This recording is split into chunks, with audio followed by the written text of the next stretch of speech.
Andrej, sveiks Koksnes gadsimtā. Un šis mums ir tāds interesants raidījums, ka mēs runāsim par Meku, bet mēs nevaram runāt par Meku, nerunājot par tevi.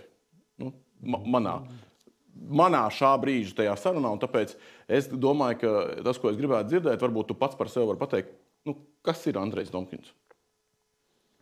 Nu, sveiks, jā, bet nezinu, nu, grūti pateikt, nu, kas es esmu, šeit es esmu kā Meks, nu, vadītājs. Nu, labi, es tev varbūt papraucēšu tā kā vairāk, jo mēs tikko runājam par manu žurnālistiku, un es tev pazīstu pirms es sāku šeit kaut kur strādāt, jo es atceros, ka kaut kad 90. gadi, vai 2000 pats sākums neatceros, bet es biju kaut kādā pasākumā, kas bija viena no tavām asociācijām Jūrmalā, ja nemaldos, bija kaut kāda sapulce, un tur es pirmo reizi tevi iepazinos, un līdz ar to es zinu, ka tu esi baigi sen šajā te nozarē.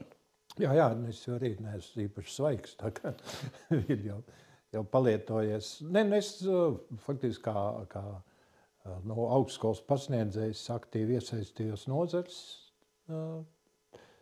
tādos izaicinājumu risināšanā un kaut kā tā labi iekrita, ka tai laikā daudz kas interesants notika nozarē, bija sākās kā neatkarīgi, bija jāpāriet no valsts sistēmas uz privātu, un tad lēnām veidoja viss tas, mēģināja iekustināt tos procesus, kas notiek Rietumvalstīs, iekustināt arī šeit, kas saistīti ar augstskolu, ar pētniecību, izglītību.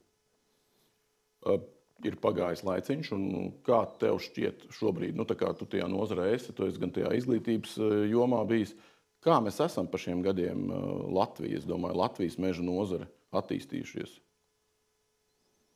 Nu, savdabīgi, tā kā katrs cilvēks ir atšķirīgs, tā droši vien arī katrā valstī tā meža nozare attīstās atšķirīgi.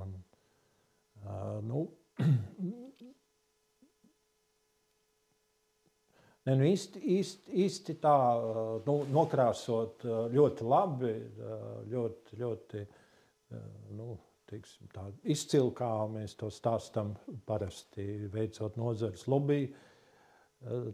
Tā šoreiz droši vien tā nevar teikt, jo viņi ļoti, meža nozare ir ļoti tā, kā lai to pasaka, teiksim, tā ļoti neviendabīgi attīstīsies. Mums ir ļoti spēcīgi izcila pirmapstrāde, tad tālāk apstrāde ir vairāk, teiksim, atsevišķu uzņēmumu risinājumos, bet tā kā nozarē mums būtībā arī Mekai ir diezgan grūti šeit Latvijā darboties, vai tikai Latvijā darboties, jo pretī nav kā to, arī nepareizā slengā saka, nav driveri tais virzienos, kuros mēs strādājam. Nav kam to vajag, ja? Nav kam to vajag, jā. Mēs abi bijām pagājušā nedēļa koku būvniecības fórumā, un cik daudz mēs tur redzējām Latvijas cilvēkus, netik daudz. Tur bija lietuvieši, igauņi, tur bija ārzemnieki. Holandieši, vācieši bija. Nu jā, bija ne tikai runātāji, bet arī klausītāji. Un tāpēc ir tā, prieks, ka, teiksim, beidzot bija arī būvniecības nozars pārstāvi ienākuši, bet tā arī ir viņiem spiest lieta, jo pateicoties tam, ka no pozitīvās puses šobrīd politika virz uz to, ka mums jādzīvo draudzīgāk ar dabu un arī pret cilvēkiem un veselību, tad arī būvniecības nozarē ir jācenšas samazināt šīs emisijas, un koksnes lietošana ir viens no veidiem, kā to var izdarīt. Man personīgi ir tā, ka es arī tajā koksnes būvniecībā mazliet darbojos, un man tā sajūta ir mazliet, ka mēs neizmantojam līdz galam tās iespējas, kas mums tiek dotas. Un kā tu to vērtē? Ir kaut kur tā sajūta, ka mēs neejam līdz galam. Mēs tā kā velkamies bišķiņ nopakaļ, kāds cits kaut ko dara, un tad mēs esam spiesti virzīties pakaļ. Uzņēmuma līmenī, es domāju, tie, kas darbojas, ja viņi ir dzīvi un darbojas, viņi ir principā līmenī. Viņi starptautiski konkurē, spēj konkurēt un nevienmēr ar cenu. Arī ir dzirdēt ļoti labi vārdi par kvalitāti un tādas lietas. Bet kā sektors, kā tāds, vienkārši mums tā situācija atkal ir izveidojusies tāda, ka būvniecībā nav iespējas izaugt tādiem lieliem uzņēmumiem no jauna, jo būvniecība kontrolēja visu laiku, teiksim, tādas dažas lielās kompānijas, kuriem bija ļoti labi juristi, ļoti labi finansisti un arī, nevar noliekt, ka ļoti labi arī projektu vadītāji. Un viņi savā starpā konkurēja. Es nerunāju par karteļiem vai ko, bet viņi faktiski to būvniecības tirgu kontrolēja. Un tad faktiski, ja kādam tur vajadzēja pie izpildītājiem tikt klāt, tad viņam bija jāiet pa zemāko cenu, un tāpēc tie mazie uzņēmumi viņiem nebija resursi attīstīties. Tāpēc daudz aizgāja uz eksportu. Nē, es patiesībā par mūsu uzņēmumiem negribētu neko slikti teikt, jo tieši tā kā tu minēji, nevar būt slikti, ja viņu pakalpojums pērk tādās valstīs kā Norvēģija, Zviedrija, Vācija, Lielbritānija, par to nav šaubu. Es vairāk domāju tā valstiskie skatās, vai mēs paskatāmies arī tajā pašā fórumā, kas bija tikko, ko mēs dzirdam, ko lietuvieši dara, ko igauņi dara, vai mēs tā valstiski kā Latvija šajā gadījumā kaut ko speram, atpaliekam, neatpaliekam. Kāpēc atpaliekam, ja mēs atpaliekam? Man ir domas, kāpēc tā ir, un tas mans redzējums, jo arī formā runājot, tas ir kā apstiprinājās.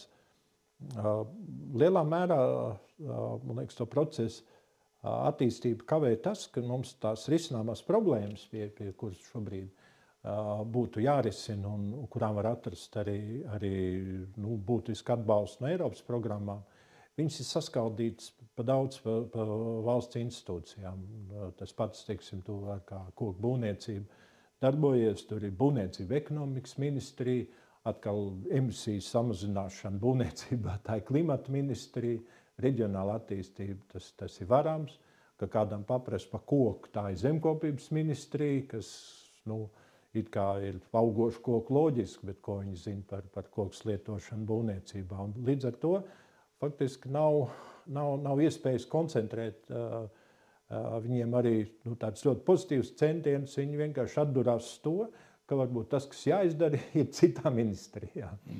Tas Latvijai ir tā vēsturiski izveidojies. Un tas, manuprāt, tas galvenais, kas traucē, jo arī fórumā par koku būvniecību runāja lietuviešu vides ministrs, vai ne?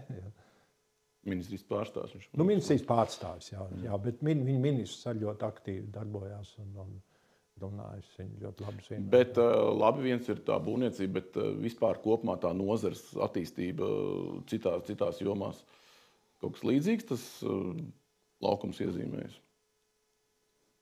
Meža nozara. Jā, meža nozara. Nē, meža nozara mums, manuprāt, kas ir saistīts ar meža apsaimniekošanu un pirmapstrādi.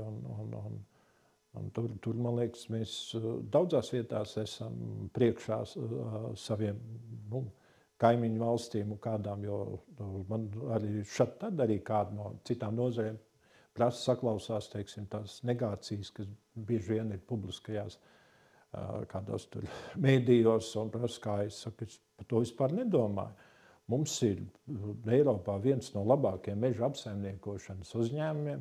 Mums ir ļoti spēcīgs meža zinātnes institūts ar jauniem zinātniekiem, kas strādā dažādās starptautiskās programmās. Es uzticos viņiem, tur jābūt viss kārtībā, jo ir mums spēcīga zinātne un ir ļoti moderna valsts meža apsaimniekošana. Un nekļūdās tas, kas neko nedara. Tāpēc es domāju, ka tās ir tās lietas, kas tiešām mums ir izdevušās. Vienīgi arī jau tāds blakns, arī kā katrā lietā. Es arī fórumā runāju tur ar ministriju cilvēkiem mums.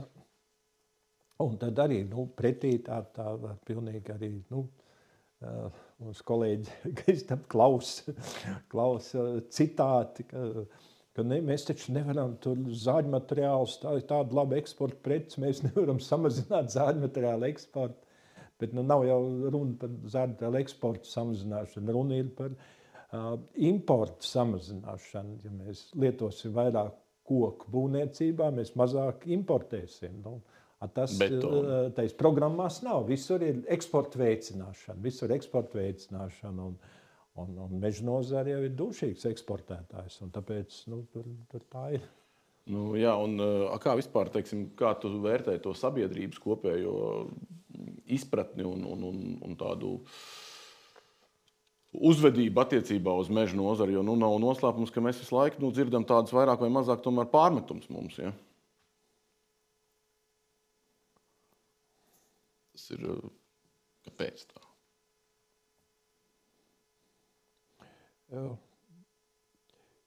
Es domāju, ka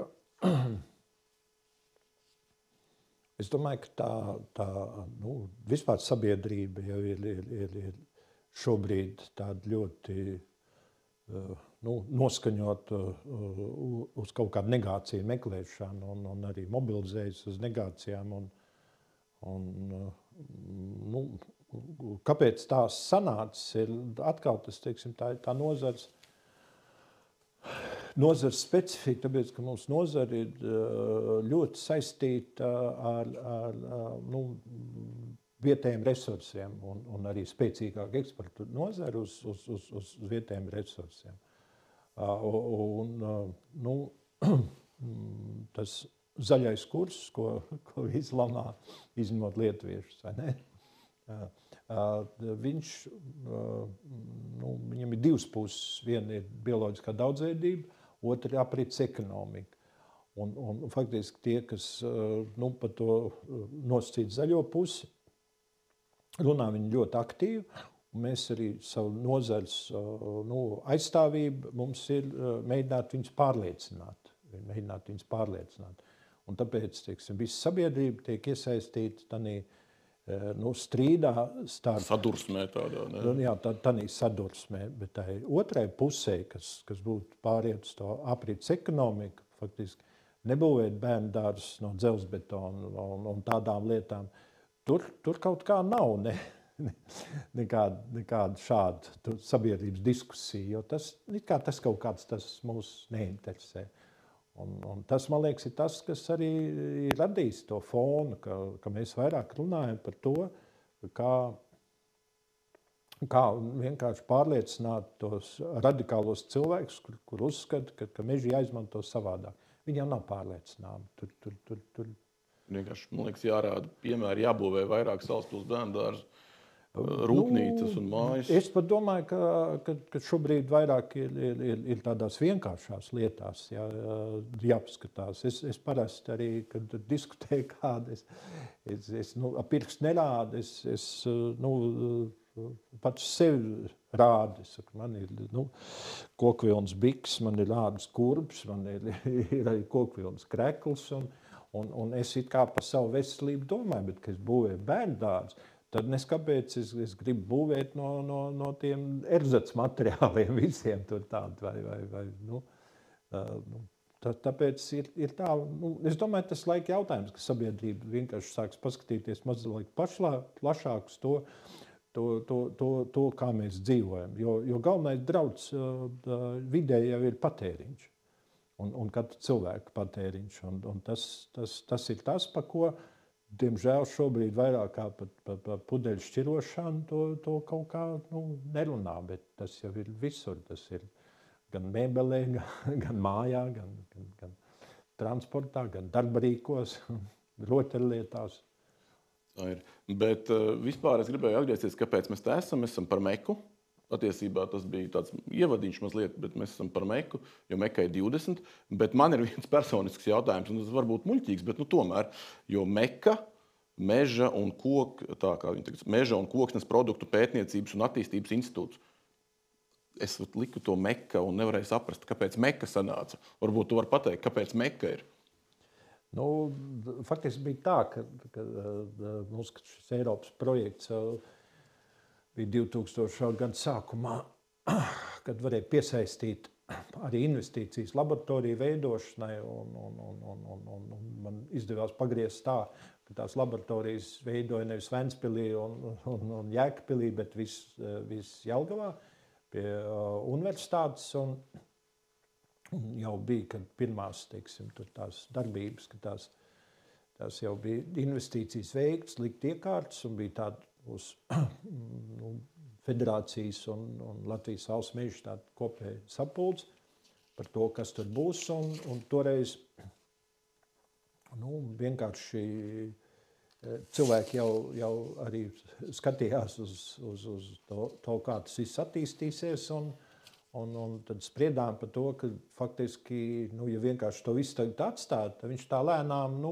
kā daudz, kur jau ir noticis. Viņš kā projekts beidzās, tā viss apstājās, ka jāveido kaut kāds apsaimniekotājs. Tad vienojamies, ka veidos uzņēmumu.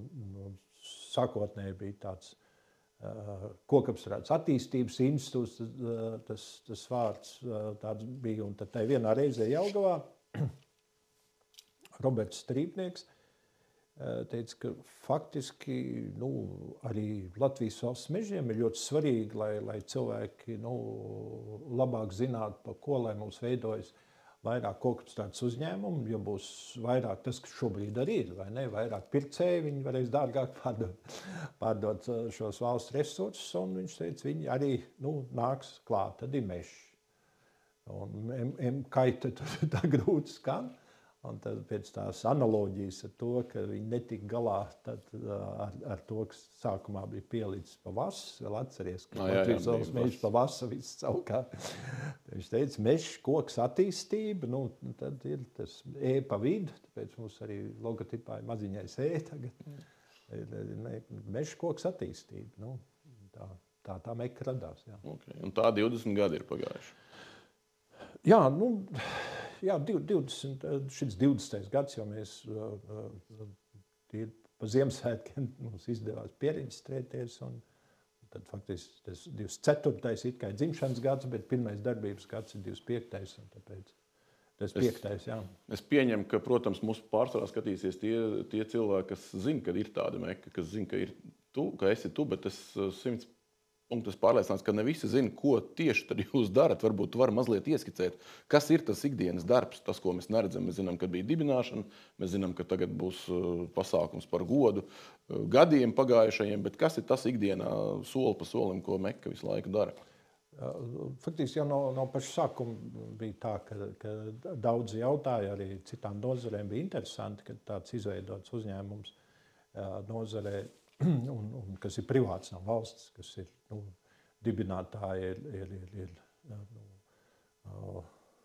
juridisks personas, bet viņš kā SIA.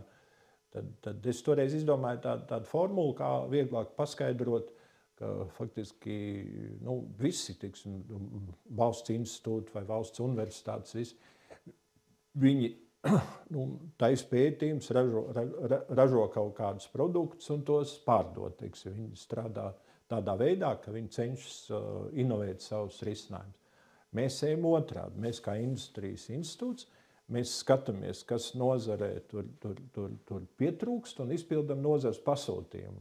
Mēs skatāmies tā, ka tas, ko mēs darām, nāk no nozares, mēs strādājam tā. Un tāpēc tā arī attīstība, ja mums ir tie 3 pamat virzieni, kas arī konferencē viņš izskanēs tā vispārīgāk, kad tā izglītība, zinātne un testēšana, un tās jomas, kur mēs skatījāmies, kas nozarē pietrūkst, un to attīstījām. Jo vispār nebija šobrīd visveiksmīgāk ir attīstījusies tieši testēšana, mums tās testēšanas laboratorijas, un tā tajā laikā arī tas bija viens no iemesliem, kāpēc arī to projektu arī mēs rakstījām un arī kāpēc viņi atbalstīja, ka tad bija bažas, kad iestāsimies Eiropas Savienībā, tad visi ārzemnieki prasīs kaut kādas apliecinājumus kvalitātei, un tad būs jāstāv garās rindās ārzemju laboratorijās, ka mums vajag savas laboratorijas. Un tā arī mēs diezgan precīzi arī paredzējām, kādas būs vajadzīgas, tādas izveidojām, viņas sakārtojām, akreditējām, notificējām. Un šobrīd mūsu pakalpojums faktiski izmanto ļoti daudz valsts. Mēs atsevišķās jomās tur ļoti stabili Skandināvijā, kaut kur Latvijā, kaut kur tā.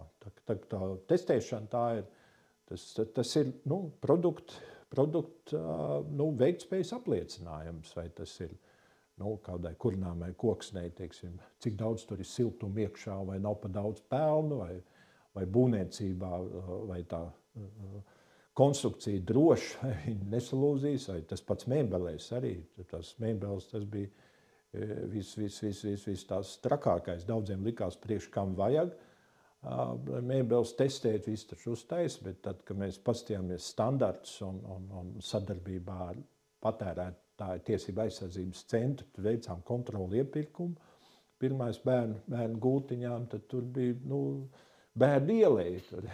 Mēbelēm jau ir izmēri, bērnu drošība, un tas šobrīd ir būtiski tas uzlabojies, bet vēl joprojām. Arī produktos to redz, ka paliek labāki to, ko jūs testējat? Jā. Mēs otrais, kad taisījām iepirkumu, jau bija labāki, un arī, kaut kādi lielveikali mums arī to ir sūtījuši, un faktiski paši pārliecinājāmies, cik ķīnieši ātri norēģē, ka mēs notestējam, kaut kas nav, un pēc 2 nedēļām jau izlabots ir.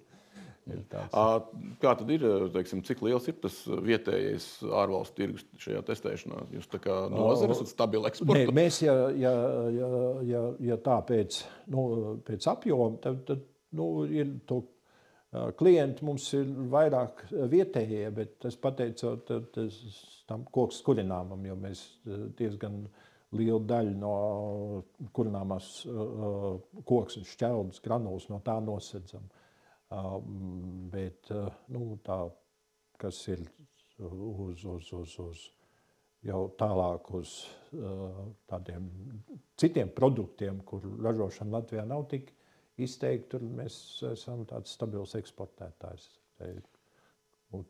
Īpaši būvniecības tirgu mums, kur ir tā ugunsreakcija svarīga, tur mēs pamatā strādājam ar Skandināviju, Igauniju, Lietuvā esam jau bišķi tikuši iekšā, kur ir diezgan tāds aizsargāts tirgus, bet tikām bija.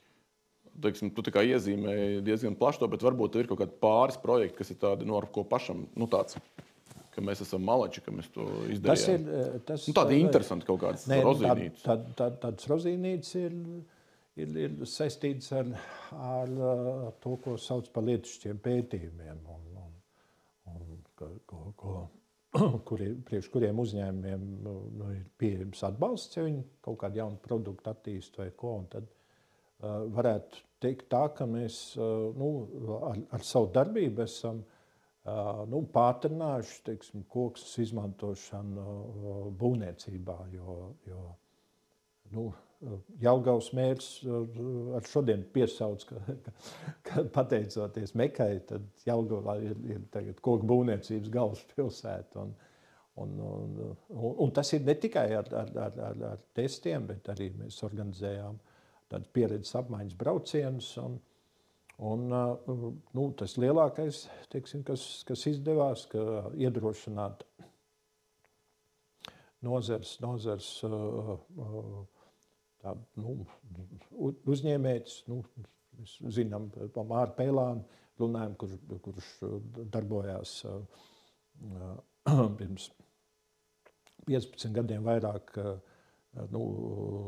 tars ražošanā un ceļu būvē, un tad tā vārds pa vārdam saka, ir viena programma, kur var sākt tiltus būvēt, un viņš atsaucās, mēs sadarbībā ar Tehnisko universitāti arī šo projektu palīdzējām viņam gan uzrakstīt, gan īstenot, un tā izveidojās tas toreiz IKTK inovācijas, ko tiltos un konstrukcijās, un šobrīd tas ir ļoti spēcīgs un strauji attīstošs uzņēmums. Tas ir Zaza grupa, Zaza Timber un Zaza Production.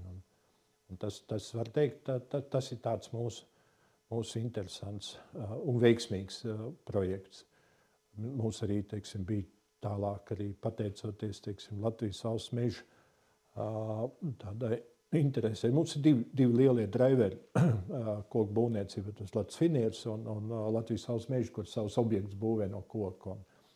Un toreiz arī atbalstīja tādu pētniecības projektu, ko mēs sadarbībā ar Tehnisko universitāti īstenojām kā prototipu veidā. Tas ir Tērvedes gājēju pārvads, tas gājēju tilts. Tie ir tādi lielākie. Ir vairāk vai mazāk veiksmīgi. Tagad visi runā un arī konferencē runā, mums vajag ēku, tur atjaunošana ar rūpnieciski izgatavotiem paneļiem un visu to tā. To mēs jau 15. gadu, faktiski pirms 10 gadiem jau uz Jelgavas vienas sienas uzlikām un arī tai reizē paaicinājām klāsteri un izstāstījām, parādījām tādu tehnoloģiju. Tā bija tīra tehnoloģija pārnese un tāda liela interese nebija, jo jautāja, kur ir eksports, tur nav, tur mēs mājas taisam. Tagad mēs zinām, ka Vācijā arī ir tagad Igauni strādā Berlīnē, tur no svīduši taisot, teiksim, siltinot tās. Nekas siltinot, tā ir renovācija. Tur ieliek tas, principā, ēkas atjaunošana ar visu ventilāciju. Logi, ventilācija. Logi, ventilācija un vēl visu kādus tur interesants. Man, starp citu, labu tēmu to pieminēju, jo, cik es saprotu, tad Meka tā kā kustās kaut kur, es domāju, sēdvieta mainās, uz citu vietu kaut kur. Un jums bija, viens ir tā fasāde, un jums bija arī tā sēta ar dažāda veida apstrādātiem koka produktiem, lai redzētu ārā apstākļos, kā viņi tas viss saglabāja. Tā sēta jau ir savu stāstu izstāstījusi, un tas jau ir aizgājis. Un es te skatos arī mūsu, tas, kas ir partneru uzņēmums, Zaza Timber, viņiem liels tur laukums ar tiem paraugiem, kur klientiem parādīt, un daudz kaut kur vēl tājas. To mēs arī noskatījāmies ārzemēs, ka tā ir, un tas tagad iegājies. Tas tāds jau ir vairāk nav jābrauc uz Jelgavu skatīties. Daudz ir uztaisījuši savos laukumos kaut pie kādiem. Bet mēs daudz par to runājam, jo ir dažādi tie virzieni, kur jūs darbojaties. Es nezinu, man liekas, ir vērts pieminēt arī cilvēks, kas strādā Mekā, varbūt kaut kā, izcelt, neizcelt, bet kaut kā, jo ir taču tik dažādi tie virzieni, uguns, būvniecība, šis un tas, un tu kaut ko vari pateikt par darbiniekiem, kas tur strādā? Es ar viņiem iepazīstināšu arī meža dienās Tērvetē, ka mums būs 23. maijā šis tāds saruna festivāls. Un mēs faktiski no pirmās dienas, vai faktiski no projekta rakstīšanas, mēs bijām divi. Mēs ar Kārli Būmanu darbojāmies un gan to projektu arī mēģinājām, vēl cits partneris, bet no tā projekta ar Kārli palikām, un pārējos faktiski lielākā daļa ir mums pašaudzināti. No studentiem piesaistījām tādus ieinteresētākos, motivētākos, un pa šo laiku jau kāds varbūt tādu nekur tālu neaizgāja, turpat, bet mums kaut kāds 6 doktora disertācijas jaunieši ir arī aizstāvējuši. Un šobrīd, protams, mēs piesaistam arī kādu no citām augstskolām, jo ko arī es mēģinājis jau šos 20 gadus stāstīt, ka tas kā nozars, tas ir tāds novecojis termins. Mums jau nav nozars, kur mēs varam novilkt tādu strīpu. Mums šobrīd jau arī tavs klāsteris, kur tev tie māju būvniecības uzņēmumi, tu jau brīžiem nezinu, vai viņš ir būvniecības uzņēmums, vai viņš ir kokapstrādes uzņēmums. Viņš vienkārši darbojās, tāpēc man liekas, ka tā bioekonomika, kas būtībā ir princips darboties, bet to mums arī atkal kā tādu nozari pateikuši, ka tas ir tas jumts, zem kura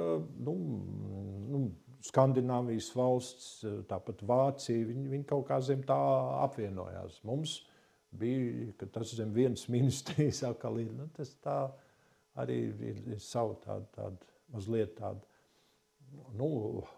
labā nozīmē tādu viensētnieku domāšanu, ka labāk es pats sev riņķi apkārt visu sataisu un kur tur tā nozara, kur tur nav. Kā ir, teiksim, tagad ar tiem jauniešiem, jo tāpat jau attīstība vajadzība ir, zin kā, visi sūdzās, ka nav darba spēka, nav studentu, nav vēl kaut kas mekai. Ir potenciālie nākotnes darbinieki. Mēs pie tā ļoti nopietni strādājam. Mēs arī stratēģijā ir attīstīt šo sadarbību ar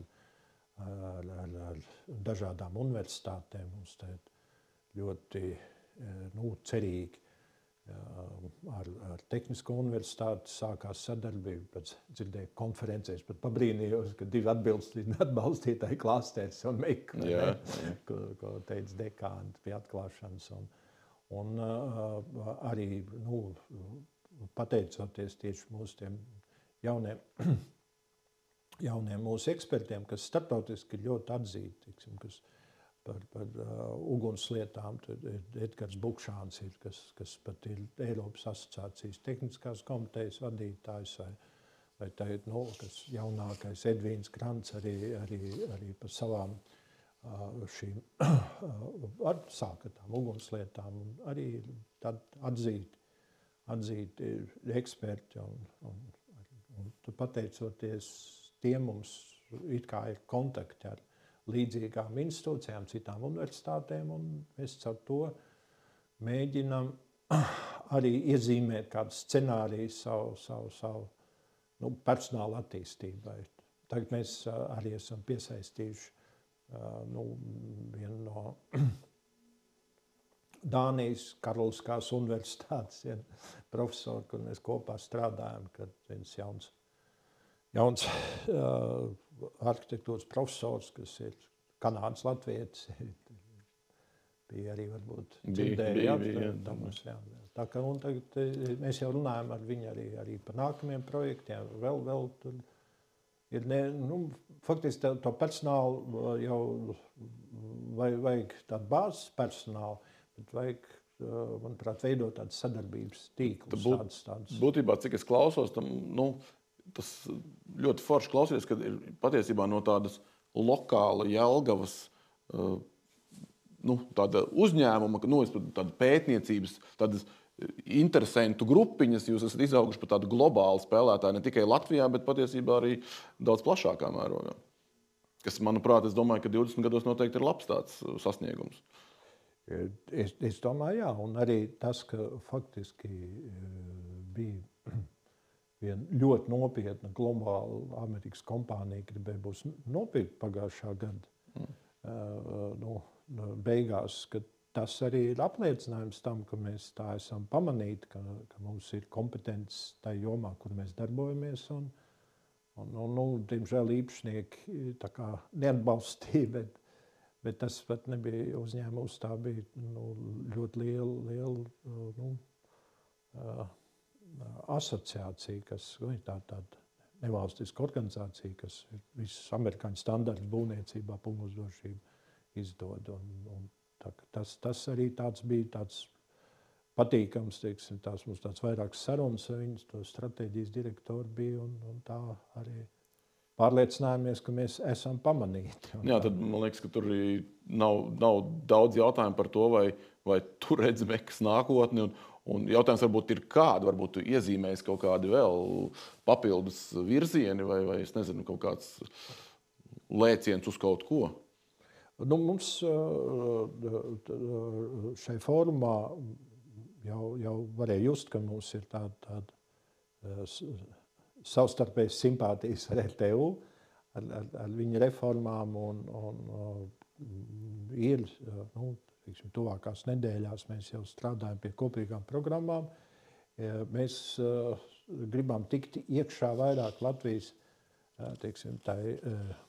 arhitektu izglītošanā, būvnieku izglītošanā, jo šobrīd, ko arī, nevis arī, bet ko pat te uzsvēra, kur mēs tā pieticīgi pirms tam par to runājām, bet profesors Kaufmans, kas ir vispār Eiropas tāds guru koku būvniecībā, kurš bijis redzēt to prezentāciju, ka šobrīd tā raķete ir izšauta jau, ka koks un jālieto būvniecībā.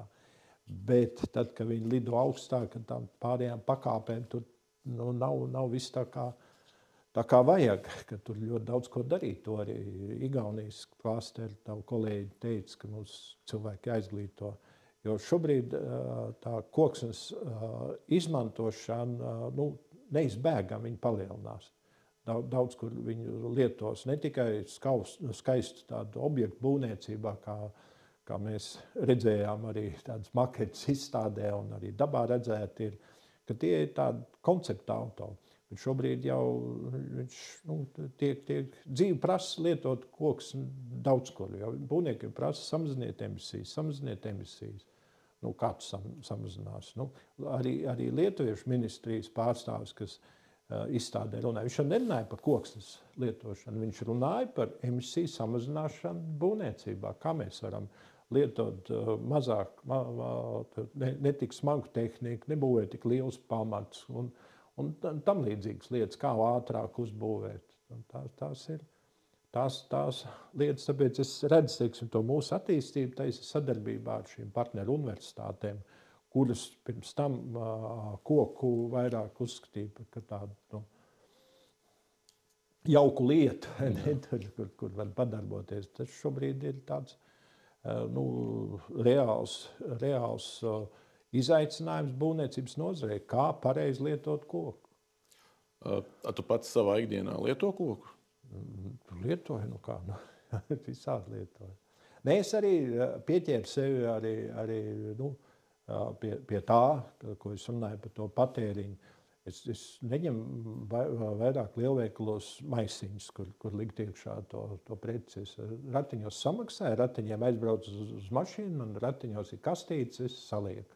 Tā kā faktiski, es tā sev tā pa plecu uzsitu, ka es kaut ko labi izdarījis, kad vairs plasmasas maisiņas nelietoju.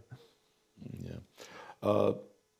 Es tev gribēju jautāt, bet man liekas, ka tu jau atbildēji visā šajā mūsu sarunas laikā, kas tev vairāk no tās meža un koksnes produktu pētniecības un attīstības interesē mežs vai koksnes produkts, bet es saprotu, ka laikam koksnes produkts ir tas, kas tev tāda sirdslieta tomēr vairāk. Man vismaz tāda sajūta radās. Mežs jau visiem ir ļoti tūs, par to jau vispār nebūtu ko. Nē, es nedomāju, ka kaut kas slikts, bet par ko es arī mēģināšu maija konferencē runāt, ka mēs jau strikt nodalām, bet mēs kādreiz varbūt aiz inerces aizmirst to dalījumu. Ir koks un ir lietas koks. Un lietas koks, tas ir tas, kur koks sāk dzīvot otru mūžu. Un faktiski koks ir augošs koks, viņš izaug, un pēc tam viņš vēl 100 gadiem kā lietojama lietos. Un tas ir tas, ko ir strikt nodalīt. Ir lietas koks un ir koks. Man liekas, ļoti laba tēma. Man liekas, ka mēs par maz latviešu valodu skolā mācam un izkopjam, jo šāds dalījums, jo mēs ļoti bieži saskaramies ar tādu ļoti vienkāršotu pieņēmumu, tā kā mēs runājam vienalga vai par koka māju būvniecību vai par kaut kādu izmantošanu. Nu, koks ir koks, koks ir koks, bet mēs zinām, ka koki ir dažādas sugas, dažādi pielietojumi attiecībā.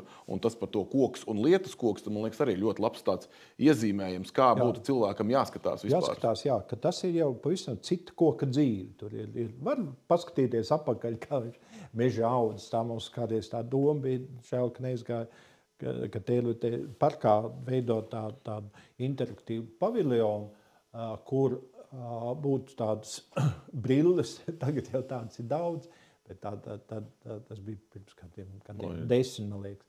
Un ka tur apkārt pagriežot uz koku kaut kādu, tad tais brillēs redzētos tas lietas koks. Tas ir tas koku otrais mūžs, tu pagriez pret bērns, tu redzētu kaut kādas finieru aplikācijas izmantošanas pret priedu, tu redzētu mājas, pret egli, tu redzētu būvs vai violas. Nu, tādā veidā, man liekas, tas būtu tāds ļoti interesants veids, kā uzrunāt to sabiedrības. Un tur ir ļoti daudz, tāpēc es arī tādu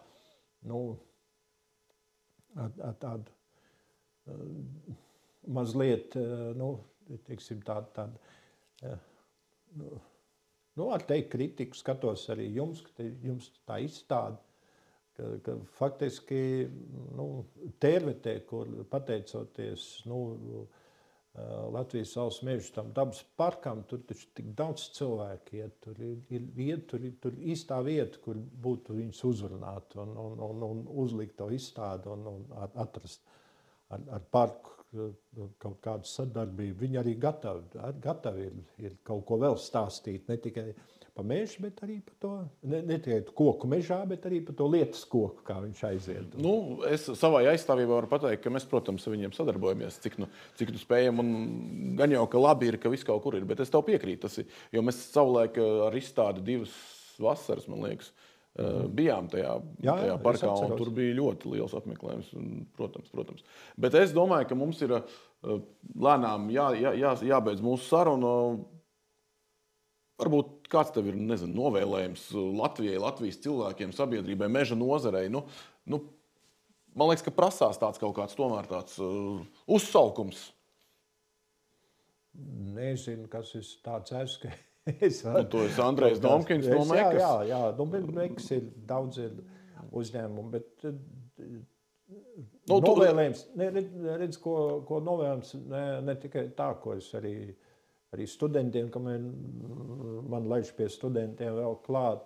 Es saku, galvenais būt godīgiem, jo faktiski, ja kaut kas kādā reizē nav tā, tad godīgi pateikt, ka tā nevar, vai to es, nezinu. Liekas, mums bieži vien ir tas, ka mēs tā vietā, ka mēs kaut ko nezinām, mēs ejam ar viedokli, tas tā ir, bet varbūt pateikt arī, es to šobrīd nezinu, vai godīgi pateikt, ka tas ir tā, diemžēl tas ir tā, Man liekas, ka šis ir ļoti labs tāds piemērs, ko tu pieminēji, jo arī tas pats Kaufmans ļoti labi tieši līdzīgu tēmu pacēla par to, ka mēs mīlam uzbūvēt un parādīt pēc 24 stundām mājas bildi un pateikt, wow, cik skaista koka fasāde, bet mums negribas parādīt pēc 20 gadiem, kā viņi izstās. Un tas ir jautājums, tas arī ir godīgi atbilde. Vai mēs esam atrisinājuši jautājumu? Jā, es arī tikko to savilku kopā, bet es nešpikoju no viņa. Jo viņš tā arī teica, ka viņi paši arī domā, ka jāliek 3 gadu vecs mājas bildi iekšā, ka viņi tur pelēk, ka viņi dabīgi nosirmojusi ir. Jo viņiem jau ir tas tradīcijās, es arī, kad tam lepnajām delegācijām tur braukāju, tad mēs tur arī skatījāmies un rādīja tos dažādus. Viņi nebaidās no tā, ka koks paliks pelēks. Viņi labi saprot, ka ārā koks ir pelēks sirms, nevis mēbeli. Mēbeli ir iekšā skaista koka mēbeli. Tur ir tāds. Lieliski, Andrej. Es domāju, ka daži no mums ar tevi tiksies vēl jūsu konferencē. Ir prieks par Meku, ir prieks par to, ka Meka ir tiešām pats izstiepusi spārnus un kļuvusi globāla. Un es domāju, ka mēs vēl kaut ko dzirdēsim, kaut ko interesantu no jums. Bet tā, kad mēs dzirdēsim, tad mēs noteikti atkal uzaicināsim Andreju uz sarunu vai kādu vēl no Mekas. Un tiekamies nākamreiz un tiekamies Mekā. Jā. Labi, paldies tev. Tērotēties. Jā, tērotēties.